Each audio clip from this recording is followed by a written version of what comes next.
Bom, eu acho que o ano de 2024 ele foi muito positivo para a questão do combustível verde e também para o próprio hidrogênio. A gente teve 3 iniciativas legislativas que realmente tendem a impulsionar os projetos, especialmente quando a gente fala de hidrogênio verde. A gente teve a lei o combustível do futuro, né, a gente teve 2 leis sobre o marco legal de hidrogênio, uma voltada para o marco legal efetivamente e outra sobre créditos, enfim, orçamentários que possam estar associados a projetos de hidrogênio. Então, com esse quadro, a gente acredita que, de fato, a gente vai ter um posicionamento muito grande para o mercado de hidrogênio em si. Obviamente, existem algumas coisas a serem discutidas, principalmente quando a gente fala em regulamentação, o papel da ANP diante desse mercado, enfim. Mas, de maneira geral, acho que o ano de 2024 foi muito positivo para, principalmente com a iniciativa dessas leis.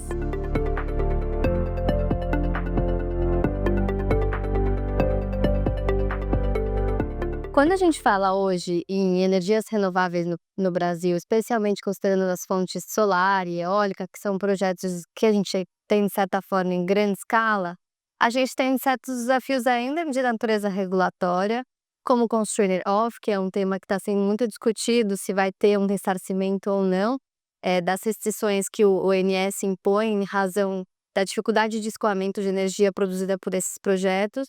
Mas quando a gente fala especificamente em matéria das debêntures de infraestrutura, obviamente teve uma regulamentação, né, teve, o decreto, enfim, que trouxe o arcabouço jurídico regulatório para emissão, mas a gente ainda precisa de um detalhamento a nível do Ministério de Minas e Energia. Então isso explica um pouco o cenário que a gente vê da baixa emissão, mas existe uma promessa que, uma vez que esse desafio seja concluído em termos de regulamentação, a gente volte a ter aquele grande número de emissões como a gente teve com as debêntures incentivadas.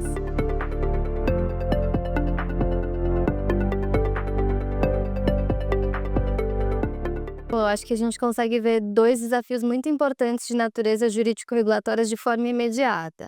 A gente tem, em primeiro lugar, a questão da renovação das concessões de distribuição, que é um tema que já é objeto de consulta pública na ANEEL e deve ter um resultado ao longo desses próximos meses.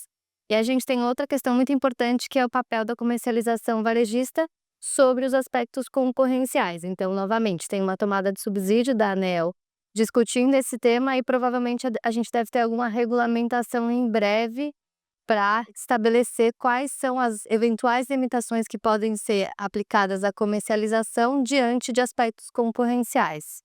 E um tema que não é bem regulatório, mas que está na agenda, né, é justamente a questão da resiliência climática. Eu acho que o setor como um todo está discutindo a alocação de riscos diante de eventos de resiliência climática, como aconteceu em São Paulo, ou até mesmo a catástrofe climática que aconteceu no sul no começo do ano. Então esse é um tema que ainda não falamos de regulamentação, mas que não foge da pauta, com certeza, em todas as discussões que a gente vai.